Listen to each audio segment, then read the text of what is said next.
Hey, everybody. We are 12 o'clock on the dot, so I think we're going to get started. Welcome to our first Tunnel Talk of 2025. Very exciting.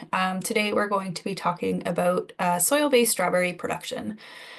So Sonny, the berry specialist, is going to be joining us today. He's got a bit of a presentation, but we've definitely got some time at the end for some discussion and questions that might relate a little bit more to what you're hoping to learn about, or maybe what you've got going on your farm. Let me just figure out my clicker here.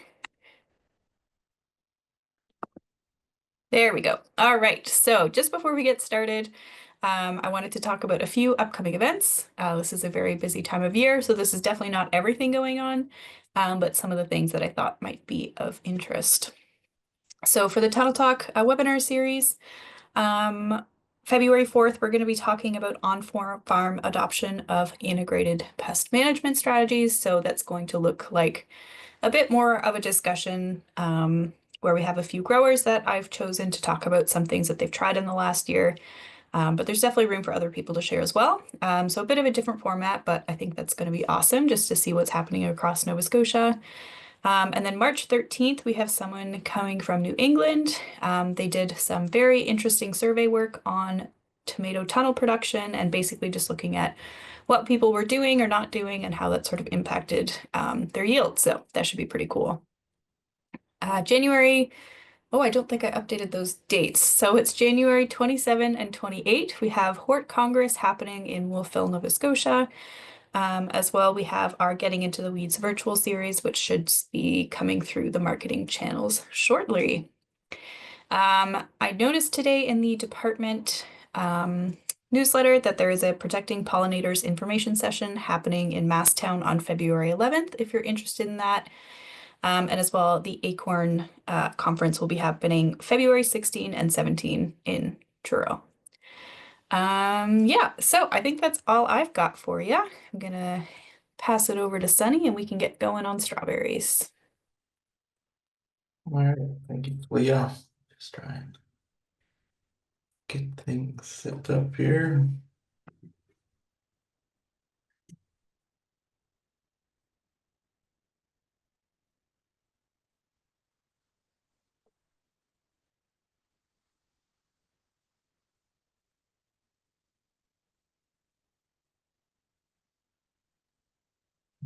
How's that looking? You'll want to swap the view. Pulled a fast one on you. Here, how's that looking? Yeah, ready to rock. All right. Okay, thanks, Talia, and thanks everybody for coming. Today we just wanted to have a little discussion on strawberry soil-based tunnel production systems. So if you showed up looking to hear about tabletop or substrate production, that's not what we're going to cover today, and this presentation will probably be a little bit elementary for you. So what we're looking at is planting strawberries in the soil inside of a greenhouse or a tunnel, right? So on the floor. So a couple things that we want to get out of the way right away is, you're looking at your tunnel. What are the soil considerations that we should be thinking about right out of the gate? And the first thing we want to do is have a raised bed to improve drainage.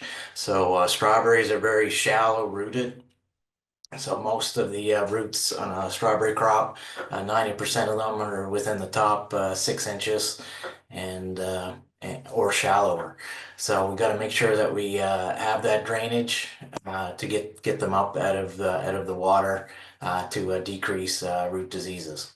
The other thing that's going to do by improving your drainage is allow you to get rid of some of those soil salts out of the root zone. So I know Talia's been harping on producers about on the salt content of some of those soils.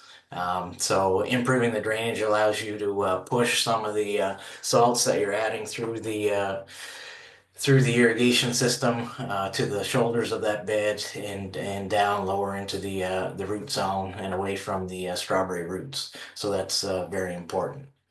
Strawberries do not like salty soils. That's very important. One of the first indications or the first things that we look for when we're looking at A soil test for strawberries is the sodium level.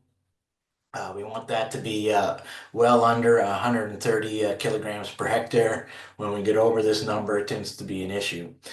Also, we can look at the base saturation on a soil sample, and we want that to be under 7 to 8%.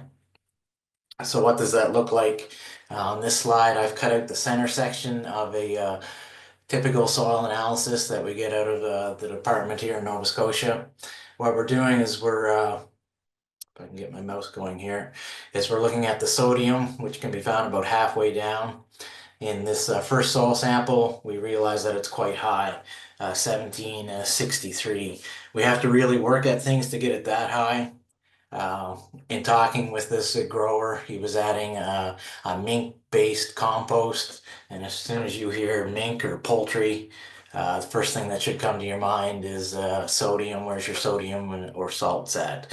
When you're dealing with those two species in particular, your salt in the manure tends to be quite high. And the other two analysis that we have there to the right, going across the page, these are new soils that the grower hasn't taken into production yet. He's just erected his tunnels, and you can see that the salt is quite low in those and very acceptable. If we go down to the base saturation, and I don't know if people on this call are used to working with base saturations. Base saturation just measures the ratio of the sites on that soil colloid, those negative sites on that clay particle. Um, it measures the ratio of what cations are located on those sites. So we can see down below that 11% of those sites on that clay particle are taken up by sodium, and we'd like to get that down in below 7 or 8%. We can see that we're quite high. Uh, in sodium on the first analysis going across the page there. The other two are looking pretty good at 1.2 to 0.5. So if you want to investigate, um, why our salts may be high in that soil. If we haven't been using high salt compost, one of the other things we can look at is the irrigation water. We want that below 1.5 decisiemens per meter. And we want to, if we do look at the soil itself, we want a soil paste extraction of 2 to 3. It's just another way to look at it if we want to investigate, why those sodium levels might be high in the soil. The other thing we really need to look at, especially when we're dealing with strawberries, is irrigation. Irrigation is absolutely critical. Strawberries, as I said, are shallow rooted and they require 1.5 to 2 inches of water per week. And that's a fairly high water demand when you compare that to other crops. It's right up there with potatoes. Wild potatoes are sizing, right? So that water requirement is also particularly important at different times during that strawberries growth stage. If we're happen to be setting fruit buds in that fall period, or sizing up fruit, that water requirement tends to be even more important. At the same time, it's very important to supply enough water, but we don't want to overwater, right? Because we can quickly run into root issues, and that quickly becomes a problem. So therefore, I really encourage growers to use some kind of irrigation monitoring tool. We got a picture of one up there. It's very low tech. It's called a GDOT irrigation system. It's very visual. It's very easy to train workers. And if you want 4 dots or 3 dots on it, keep that in that range. You can get more expensive systems that will communicate with your cell phone, and you can take it to the max where the system will turn off and on the water automatically. But I think growers really should have something there to monitor uh, their soil water, because things can change quite frequently, and especially inside our greenhouse. When the sun comes up, you have the very intense light. Heat builds very quickly. and water demand by the plant itself can increase very quickly when the sun comes out. So there's a lot of things in play there, and just having that monitoring tool makes things very easy to manage. When people get onto soil water monitoring tools, what they quickly find is that they're irrigating more frequently with less water applied at each interval. So you have shortened irrigation periods, but more frequent irrigation periods, and that's just topping it up and keeping you within that range uh, more concisely. So you're overwatering less frequently and keeping it in the proper range. Some other things that I think we want to think about when we're moving strawberries into a greenhouse, you know, how are we going to manage that? What other crops do we want to grow in that tunnel space? Or do we want to make strawberries our main crop? Um, and I think the other thing we need to think about is how many or how much space within that tunnel do we have and how much do we want to dedicate to strawberries? I think one of the shortcomings of having greenhouses on farms, you never have enough of them, right? You want to maintain that crop rotation, even though you're intensively managing that space inside the tunnel house. Um, the other thing I think we want to think about is that, strawberries do not appreciate hot temperatures. That is not where they thrive. Once you start to get over 26 degrees Celsius, things start to stall out. And if you get up over 28, things really start to go backwards. You see a lot of aborted fruit buds, aborted flowers, and the size of your fruit that drops off, right? So producing inside through that hot period in the middle of the summer is really quite challenging. Um, a lot of growers think, strawberries are a perennial crop, a short-term perennial crop. So I can just plant them in there and I can pick them every year for the next 3, 4 years. And that's really not the way that we should be looking at them. We can very quickly get a buildup of root diseases, rhizotonia, Pythium, fusarium. We can have a surge in nematodes inside that space as well. Uh, Besides below ground problems, we can have enough problems above ground. We can get a general buildup of insect pests like cyclone tarnished plant bugs, thrips. And what will ultimately happen within that strawberry plant is we have a division of crowns. As we keep the strawberry plant longer and longer, it'll set more crowns on the same root system. And eventually you just have too many blooms for the crown and root size, and the quality of the strawberry you're producing will fall off dramatically. So we want to keep our rotation short and keep our fruit quality up and our pest populations down. So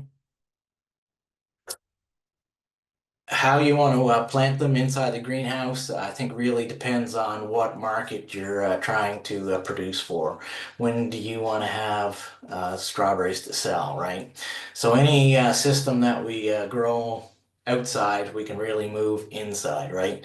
So we can do a matted row inside. It may not be the best use of your space. It may not fit your production schedule or marketing schedule, but we can do that.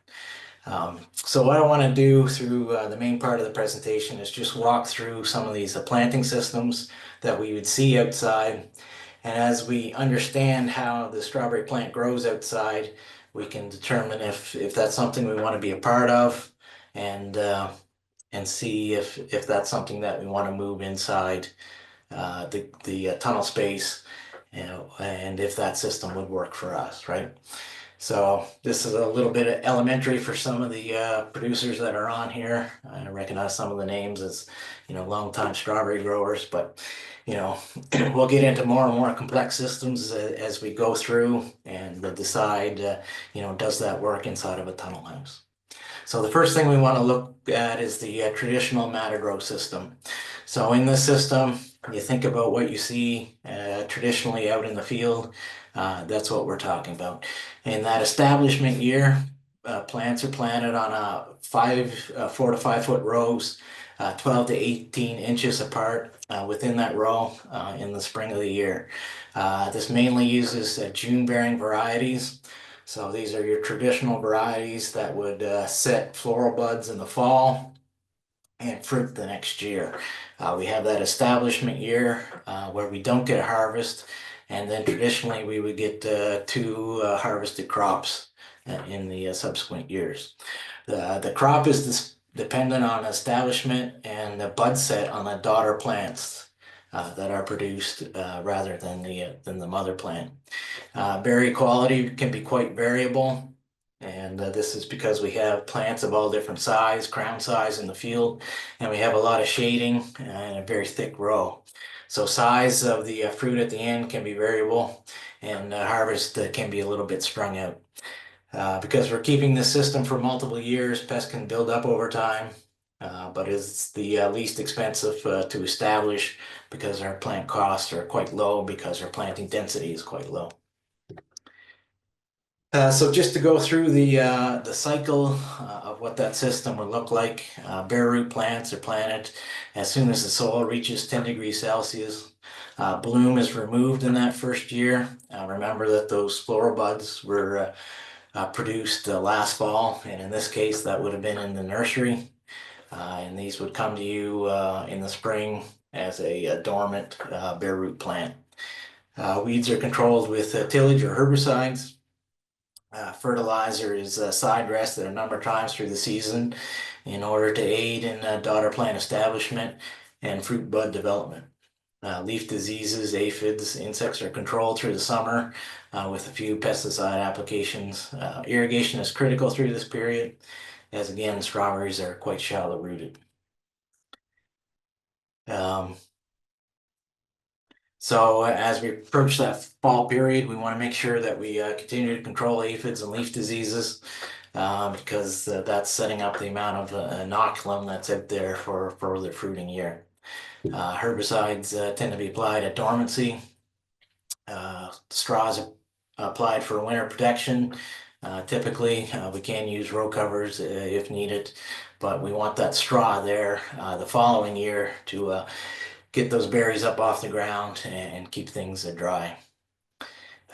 Critical temperature for winter damage is minus 12 degrees Celsius, and growth starts about 8 degrees Celsius the following year. So if we did this inside of a greenhouse, which you probably wouldn't do, right? Because it's not a great use of your space, but we'll get into that later. You may want to remove the covers to slow the development down in the spring so that we don't have bloom coming too early. And then replace those covers once they're in bloom and we have a cold night coming. So during bloom, minus 1 degree Celsius causes bud abortion or damage on those flowers. Frost protection may be needed at bloom on early varieties, and late frosts overlap. So picking usually happens outdoors mid-June, but if we did that inside of a tunnel, I think we can move that to mid-May. Picking can go on until harvest if we stagger the maturities of the varieties in an outdoor system. So that would be moved earlier if we did it in a tunnel. And if it comes out really hot, even with late maturing varieties, they tend to get all piled up on each other, and they're not spread out the way that we think they should be. So this is what it would typically look like in an ideal year where we have kind of cool temperatures through that maturing and picking time period. The varieties tend to be spread out. We can start with an AC Windy that's usually quite early and move on to mid-season varieties and then finish up with a late season variety like AC Valley Sunset and Malwina. So just continuing on with that cycle, once picking is completed on each variety, we should undergo a renovation process, and we want to do that, as soon as we're done picking those varieties. Herbicide and straw is again used in the fall. They're picked again the following year, and then they get terminated. Keeping fields too long propagates soil and foliar diseases. Your berry size decreases over time, and along with your quality. So keep your plantings and rotation shorter. Um, So just to recap, the pros of working with a Matador system is it's easy to get into with a lot of the equipment that we traditionally have on farms. It produces for multiple years, so your costs tend to be a little bit low. It's a tried and true system. The downside of it is, the market can be full because everybody's coming on at the same time. Realizing that if we moved it inside of a tunnel, it would be a little bit earlier. The berry quality can be quite variable, just because we have the different size of daughter plants, crowns. We have a very dense row there, so we get some shading on those fruit buds as they're being developed. And again, diseases can build up over time. So that's the traditional system. Would we use that in a tunnel house? Probably not, right? Because we have this expensive tunnel house. We're going to be out of production for a year while those plants are establishing. Um, and within a tunnel house, I think your root diseases are going to build fairly quickly as well. So, we probably won't use that in a tunnel house, but I threw it in there because I thought, maybe people are going to use a tunnel house to augment what they're doing out in the field and try and supply a market for an extended period of time. So, I think in an ideal system for a smaller grower, right, where you're going to farmers markets and that kind of thing, you might use a mix of different systems in order to go to market, in order to supply that market. So looking at another system that's commonly used outdoors is a ribbon row system using June-bearing plants. So in this system, bare root plants are planted at a high density and fruited in the same year as that planting, right? So those um, flower buds that were set in the fall in the nursery before those plants are dug, uh, they're they're left on the plant when they're pushed out in the spring, and we try to get a crop off of those. So runners and daughter plants are discouraged or removed. So we can do that by hand, or we can do that chemically with a product called apogee. And the fruit is born on the mother plant, the nursery plant, from flower buds that again are set in the previous fall in the nursery. Yield in that first year may be quite small, and we really have to be on top of the management in order to push that plant to produce that first year. If we let that plant suffer from water or lack of nutrition, we're not going to get a great crop off it. Keep in mind that that plant is trying to establish roots and establish itself while it's trying to mature that crop, right? So we really have to be on top of our management. So in this system, you plant it, you pick it that first year by leaving those flowers on, and you overwinter it. So because that plant isn't producing daughter plants all season, it's producing a lot of energy that's going into fruit bud initiation. Um, that second year yield can be quite high, and it can be quite high quality fruit. So, what would a cycle or what would a system like that look like? Again, we're planting bare root plants. We're discouraging daughters from establishing. So we're planting a double row at quite a high density. So we got 4 to 5 feet on centers of a double row. And that double row is 6 inches apart and 6 inches apart within the double row. Again, runners or daughter plants are discouraged or removed either by hand or using a product called apogee, which is a growth regulator. It's commonly used in apples. Straw is applied after planting in this system to help with decreasing soil splash and elevate the fruit up off the ground. And again, these plants have to be babied along with fertigation in order to help with the establishment of that plant, but also maturing that fruit at the same time.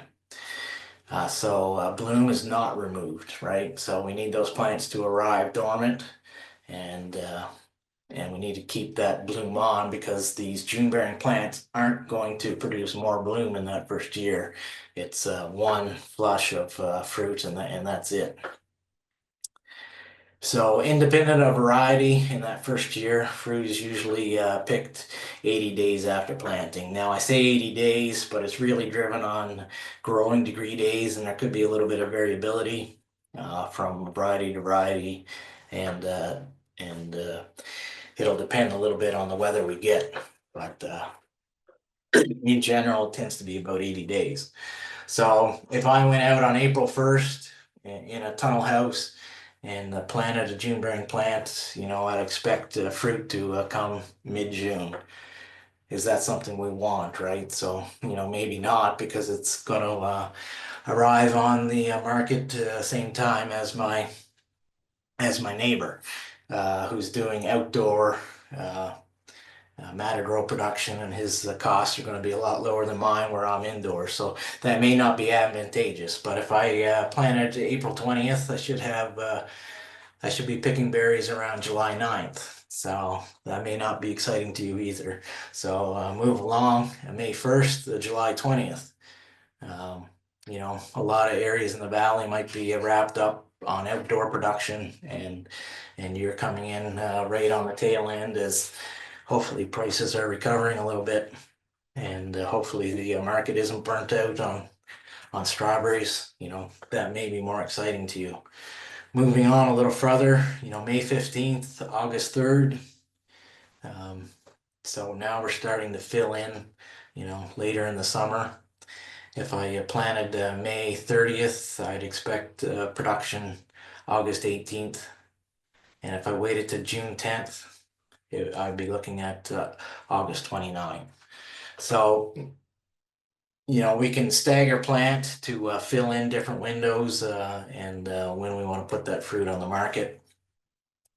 And, it's easy to make plans, easy for us to sit here in the winter and say it's going to be 80 days. But, if we had good growing conditions, it could be shorter, or if we had poor conditions, it could be a little longer than that as well.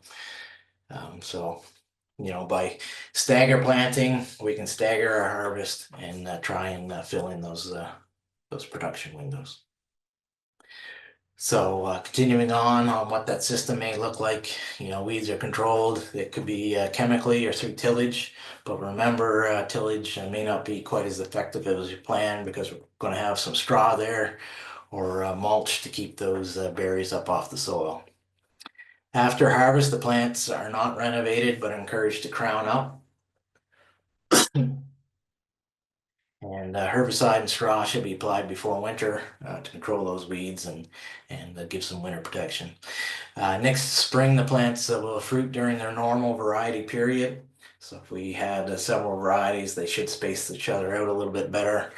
In that first year, we tend not to see that spacing out of the varieties, except for Malwina and Valley Sunset. They tend to be quite a bit later fruiting that first year. And I think a lot of that is just a stress response, right? It's just that plant wants to reproduce, so it'll spit out that bud, uh, flower budded, but at the same time.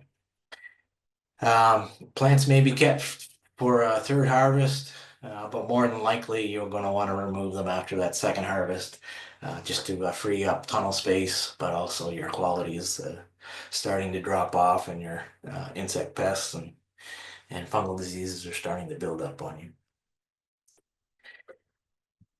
So there's another variant of that ribbon row system, and it's a shorter variant on that. In this case, berry plants are planted later in the season, and if you're going to put a plant in the ground midsummer, irrigation is absolutely essential. It's going to be quite hot in there. Runners do not produce later in the season, or we can discourage those runners from being produced again with apogee. But when we get into the shorter days of mid to late summer, runner production tends to drop off.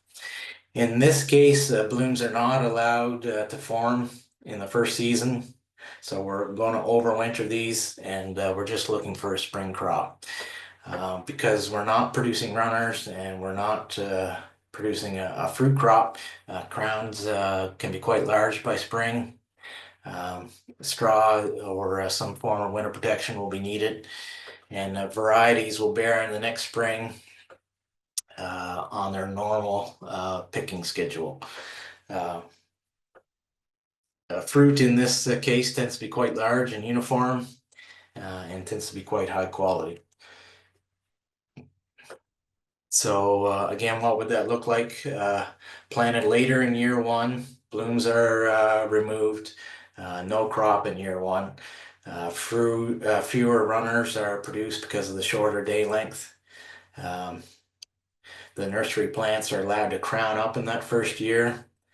So we'll have very large plants and quite a large crop of high quality uniform fruit in that spring of year two. They can be planted in a single row or double row, and the weeds are controlled chemically, or you can do a slightly different um, method of this and plant it into plastic if you're organic or something like that. So ribbon row system, what are the pros? Yields tend to be large, uniform fruit. Fruit quality is very good. It's versatile in filling in those cropping windows in that first year. And in the second year, they should produce slightly ahead of a matted row system. Disease does not build up over time, usually because of the short production cycle. You're in and out, hopefully with clean plants in a very short amount of time. Establishment cost is quite high, right? You got those high planting densities, you got a high plant cost. Uh, Hard to get plants to produce in that first year, that planting year, just because that plant is trying to establish itself and produce fruit at the same time. That can be a little bit tough to do. You've got to be a good manager to see your way through it. And you also have the cost of runner removal if we plant early in the year. So we can do that same system on plasticulture, right? And we call that annual plasticulture system. Uh, in this system, and it's going to start to feel like I'm repeating myself, but as we repeat ourselves, we can get to understand the system a little bit better. So in an annual plasticulture system, we're going to use plastic mulch, right? So June-bearing varieties, either bare root or tray plants. And a tray plant is simply a plant that's been rooted in a potting mix from a daughter plant and sold that way as opposed to a bare root. So you can get different size and different grades of tray plants. The smaller ones we refer to as plug plants. Larger ones tend to be tray plants. So one of the benefits of using a tray plant is it tends to produce a little bit earlier. But we can also plant them with a water wheel transplanter if we're looking at doing veggies and strawberries and with the same equipment. Bare root plant, the way you plant that into a plasticulture system is you simply mark out your spacing with with some type of wheeled affair with the divots marked out on that wheel. You roll that down the plastic, that gives you your spacing. And then you get your workers to come through. They'll place that bare root plant on the plastic above the hole that's been marked out to give you your spacing.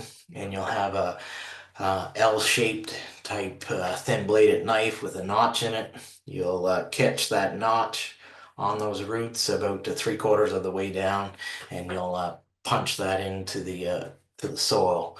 Yeah, it's very important and critical that you get your depth right. So the guy needs to stop pushing at the right time to bury that crown up to the proper depth. And if you mess it up, you will see it. The plant will suffer through the whole season and not produce the way it should be. So you got to make sure you catch that root at the proper depth and bury that crown to the proper depth as well. And then what typically happens is you'll get the guy that's planting to punch around that hole to settle soil in around that plant, so you have the root to soil contact when you're dealing with the bare root plants. And in some cases, you'll run overhead irrigation just to settle that soil and add moisture as well. Okay, I kind of got off on a tangent there.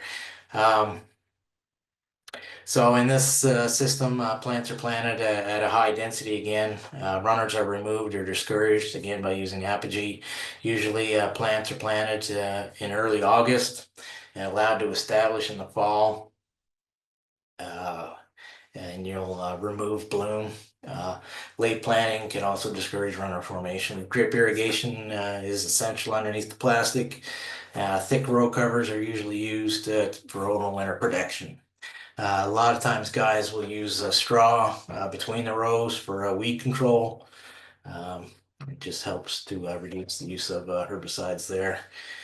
Um, some guys will use a biodegradable plastic mulch in the system. Biodegradable plastic mulch just depends on who you're talking to and what type you're talking about.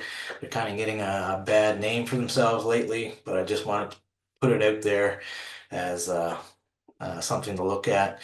The guys that produce Bio 360, which has been on the market for quite a while, say that it shouldn't be used in strawberry production because where that berry touches the mulch, you'll get a little bit of a residue, black flecking on the berry itself from that mulch as it's breaking down. So you want to stay away from that.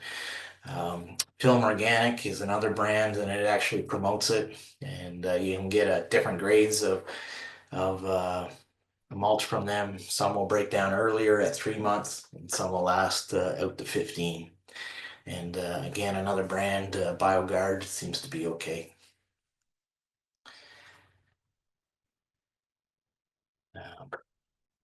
Um, so fast forward to next spring. Now we've overwintered them. We've had to protect them for the winter. So varieties will bear fruit the following spring, slightly earlier than normal due to the black plastic mulch. Plants are removed after fruiting, and another crop is planted into the plastic. So we can in this system, usually we just take that fruit off in the spring and move on to another crop. So in more southern locations, they'll go to melons or pumpkins, that type of crop.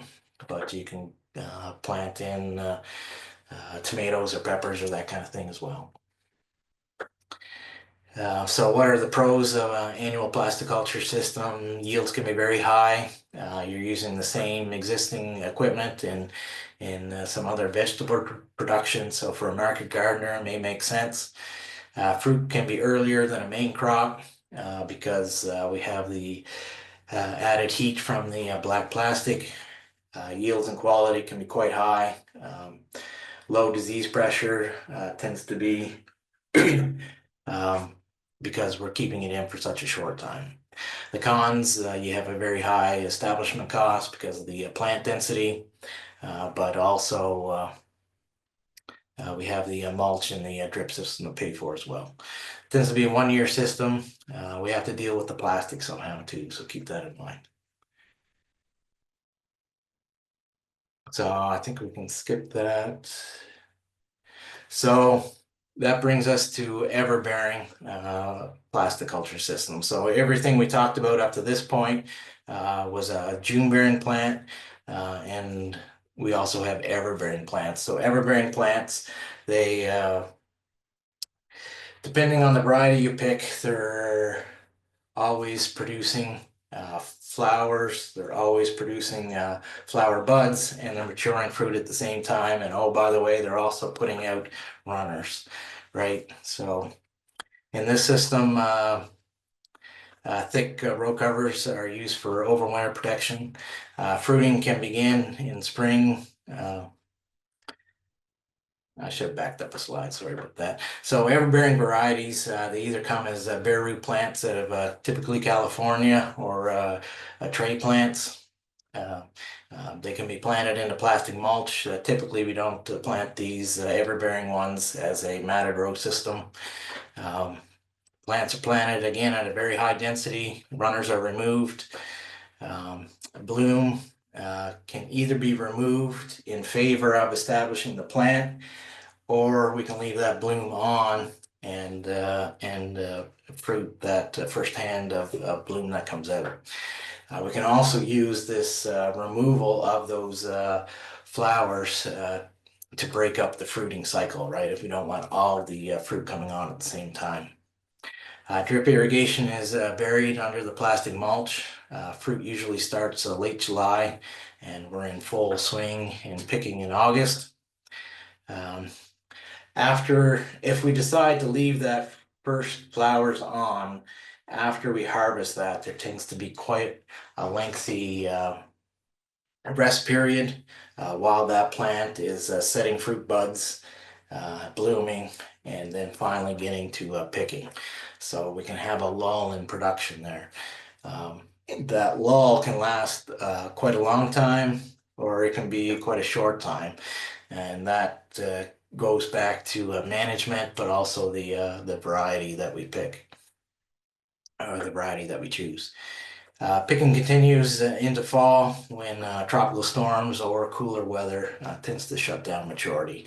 So if we're in an outdoor system, usually a tropical storm will come through and dump some heavy rain on us, winds, and beat our fruit up. From that period, we don't have enough time to set fruit buds, flower, and mature fruit before the onslaught of late fall. So we tend to cash things in. In an indoor system, if we do things right, we can get into mid-November, still picking some fruit. If that's something you want to push for and manage for a little bit. In other cases, guys see these tropical storms coming through. They say, I want to pull the plastic off so it doesn't get damaged in the storm. So that's what will finish them up in some cases. So overview of an ever-bearing plasticulture system. Thick row covers are used for winter protection. Fruiting will begin in spring earlier than June-bearing crops. Plants are removed after this hand is picked in the spring. So you'll overwinter them typically. That fruit will come on before matted row June bearing. So we can be quite early, late May, um, early June. And then we remove them just because their quality is going to be quite poor if we decide to keep them longer. So pros of an ever-bearing plasticulture system, yields can be quite high. Fruit is available for an extended period outside of traditional timings. Fruit quality can be quite high if we control pests and diseases. Cons, establishment costs can be quite high because we have the cost uh, of the plants at a high planting density. We can have rest periods in production that we may not be planning for. Plastic will have to be dealt with. Diseases can persist, and this is something that shouldn't be taken lightly. We're keeping that in there for a fairly lengthy time, a whole first year, part of a second year. Diseases can build on us. Weather can be a problem. We're trying to produce through hot temperatures, certainly inside of a greenhouse. And so our production and berry quality can dip through that summer period. The other thing we want to think about is damaged fruit needs to be removed from the field. I think it's or the greenhouse. I think that's very important. The more inoculum we leave in there, the more chance for infection, especially in this system where we have vulnerable flowers that are being produced at the same time as that diseased fruit is maturing. So we want to make sure we get it out of there to keep our inoculum low within that greenhouse. A few more cons to this system. Fruit buds and berries and maybe even runners are being formed at the same time we're trying to mature fruit, right? So that plant is trying to do a lot that takes a lot of energy. We have to be on top of our management game, right? Every time we slip up, trip up, get into some hot temperatures, we start aborting those fruit buds. Our berry size goes down. quality can fall apart pretty quick, and then it takes a long time to get back up into production. So you can lose 21 days in the middle of summer quite quickly if we get into a stress period, right? So if we do this 2 times in the summer, we haven't produced a lot of fruit, haven't put a lot of berries in the basket, right? So mistakes in management or high heat, anything that'll stress that plant, it can be very costly. So anyway, that's an overview of all the production systems. They can all be taken inside a tunnel. How are they going to work for you, right? So if your main goal is to produce tomatoes or peppers, there's something there that can work for you in the off season. If I shut down a little bit early in the fall, and maybe it's because of some diseases that I had in the previous crop or some kind of production problem. I can plant strawberries through that fall period. You got to make sure you get them in at the right time, right? I can produce the plant through the fall period, pick in the next spring, be finished, and get back to peppers or tomatoes. So you got to think about how it's going to work in the rotation that you're trying to grow within that tunnel space uh, to optimize your space and your system, right? So I think I stopped sharing my screen, perhaps. So the other thing we want to think about is pests, right? So what pests are we likely to see? When we take them inside, the whole thought process is that, okay, we're taking strawberries inside, we're keeping the moisture off them, we're not getting any rainfall off them. We should have less pest problems, and often that's not the case. Probably the worst one we're going to see is powdery mildew. It loves that high humidity, high heat inside of a greenhouse. We have to be prepared to control that. Our insect pests, a lot of times, if we can buy clean plants, put in exclusion netting on the doors and the ventilation, we can keep those out, but we have to be prepared if they get in, right? So they can be controlled chemically or through the introduction of beneficials, but it's something we have to be looking for, scouting for consistently, and be prepared to step in when we see problems escalating. So we can see a tarnished plant bug. One of the ways to control that is to control weeds around the outside of the greenhouse and keep them out. But if they do get in, we have to be able to recognize that we have a problem and step in and control them. Cyclamen mite tends to be a problem. It'll come in probably on nursery stock if we're getting started in strawberries. It loves the indoor environment. It loves that high humidity environment. Spider mite, it hates wet conditions, but it seems to thrive just as well inside a greenhouse. So we can run into um, many of the same pests that we see in the field. And once they get in, they tend to love that environment and escalate to a degree that we don't see outside. Gray mold, you would think that inside a greenhouse, it's not going to be wet as outside, and we shouldn't see as much gray mold, but we sure do see our fair share of it. A lot of times we'll get dripping off the plastic if it's cooler outside than it is inside. We get condensation. We don't want to be running the ventilation all the time because we feel we're losing heat. So we do see it sometimes build up moisture inside, and botrytis can be a real problem. And the same thing with anthracnose. We shouldn't necessarily see it inside a greenhouse, but once it gets going, it tends to be quite ferocious and can really, really be a problem. So I thought there'd be a lot of organic guys on the call today. So, we can use most of the products that we use in field production inside, and there are also a lot of organic products available for tunnel production. in strawberries. So just to be aware that they're there, we can put a system together uh, for for organic production for that establishment year and that fruiting year as well. There's products there that we could use.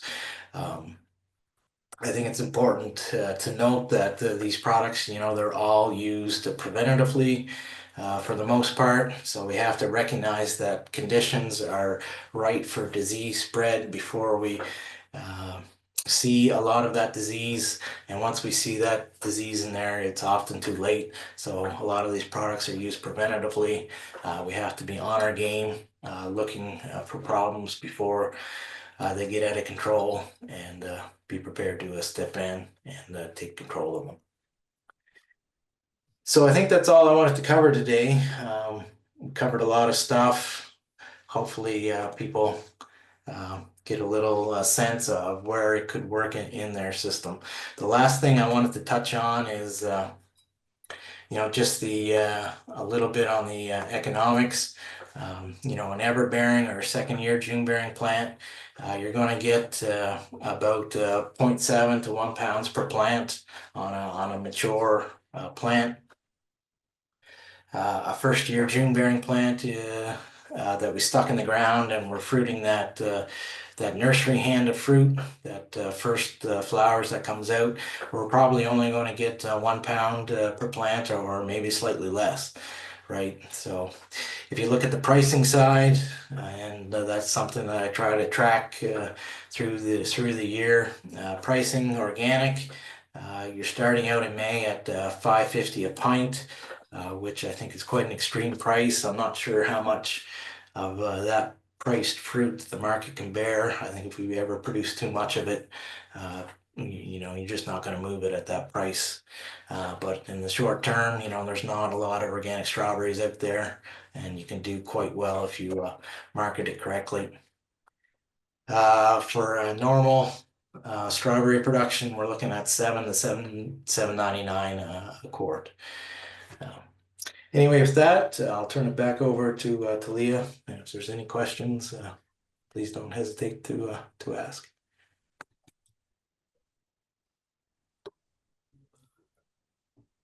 Thanks, Sonny. That was great. So yeah, if anyone wants to ask any questions, if you don't mind popping them in the chat, that's a great place to start. So I did have a quick question. You talked about choosing either bare root or like a plug plant or a tray plant, all within the same system. Would you see a difference in sort of how that plant yields maybe in the first and second year based on what you choose? Yeah, so it has a little bit to do with the timing of when that plant goes in the ground, right? So if I had lots of time, so I'm thinking about a system where you plant late in the summer. So how late do you plant? If I was forced to plant quite late, that tray plant should establish itself, set up more buds than a bare root plant. But if Right. I had lots of time, if I had time to establish that um, bare root plant, it really wouldn't matter. Um, so some of it comes down to how much time do I have to work with. Some of it comes down to um, my plant cost, right? Yeah, So a trace is absolutely. gonna cost, could be 3 times as much more as a bare root plant. Yeah. Do you see people go like use a combination, maybe? Depends on your system again. So let's fast Okay. forward. If I was planting an everbearing plant in the spring, which would I choose, right? So I could go with a combination of the two. My tray plant should establish a little bit quicker. It's probably going to come, it could come as a green plant or it could come as a dormant tray plant as well in the spring. So they should establish quicker than my bare root plant. That's going to help break up that fruiting cycle, right, for Hmm. the rest of the summer. So I could use a combination in that type of scenario. Yeah. If you were going to do that, and then we'll stop my hypothetical scenario, but if you were going to do that, would it be worth having Like, would you have to manage your irrigation or your fertigation differently between the two different types, or like, can we get away with You probably get vice away with versa? on one irrigation schedule. I didn't Okay. talk much about fertigation, but fertigation, you're usually looking to supply 5 pounds of nitrogen per acre per week. Mhm. So, particularly when you're working with an ever-bearing plant, um, you're producing fruit buds or maturing fruit. So you're doing the same process. That plant needs the Yeah, same energy and it needs the same push right through the season. So you don't have tend to have a lot of variation in that fertigation program. So you just roll with stick the to same. it, stick to your guns. Absolutely. Yeah. Awesome. Thank you. Um, so while we're on the topic of fertility, can you talk about boron fertilization in furrow versus fertigation versus foliar? And do you like to see multiple small or one large application? So there's a lot there to unpack. See, that was asked by David. So I have uh, got some biases on boron. So it depends. And when you're in a greenhouse, you got several ways to do it, right? So you can put it through the drip. You can break it up into several small increments, put it out there, um, and that's fine. You could do that. If you're looking to build the soil, that's a separate matter, right? That's something you do off season. You can use a borax product. You can spray it on the soil surface. You're looking to build the soil a little bit. You can't really build boron in the soil because it's mobile like nitrogen. Eventually, you're going to leach it out. In a greenhouse situation, that's going to take some time because you don't have a lot of precipitation to leach it out. So, in furrow versus fertigation versus foliar, I think your biggest bang for your buck is to do vertigation, right? In a field situation, I like to see a little bit of foliar go on because you don't know how much you're leached out. You put it on foliar, you know where it's at, but it's also probably your most expensive way to do it, right? Um, so I'm not sure if I answered your question, David. I think multiple small amounts versus one large amount, unless you're trying to build the soil level. Um, in a greenhouse situation, I think you should do it through the vertigation, and again, small amounts frequently.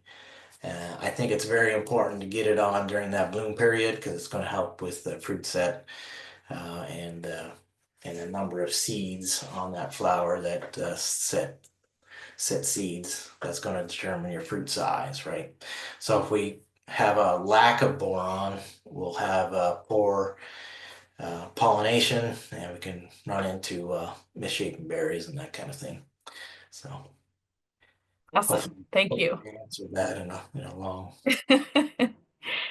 Um, okay. Would you need to bring in bees for late season plantings? I think you should be. Yeah, Mhm. yeah. Um, for On late that season note, planting, it depends on what your native bee population is too. If we have hives that are in the neighborhood outside a tunnel, they love to come in and forage in that tunnel, and we see that quite often. And in saying that, I've just gone against what I've said about the pest control, right? So if we don't have exclusion nettings and that kind of thing, we'll see the bees come in late season because they love to be in that indoor environment. They're well protected. They can forage for their flowers without the wind and the rain and that kind of thing. So bees do like to be in there. So if we're going to put exclusion netting on and keep the pests out, yeah, we should be putting bees inside. Yeah, for sure. And I think we could probably say the same for early season plantings as well, for those of you who are trying to get sort of that early season jump. Really bees in the greenhouse for anything that requires pollination, especially when we don't have those early pollinators. So I think that's something that we kind of forget about when we talk about, February, March plantings for sure. All right, so I think that's it for the questions today. I think we're done muddying the waters, hopefully. So thank you so much, everyone, for your time. Thank you so much, Sunny, for enlightening all of us on all the different ways that we can pop out those strawberries. Yeah, so thanks again, and we will put out a recording of the session once it's ready. Otherwise, I will hopefully see you in February for our session on IPM. Thanks, guys.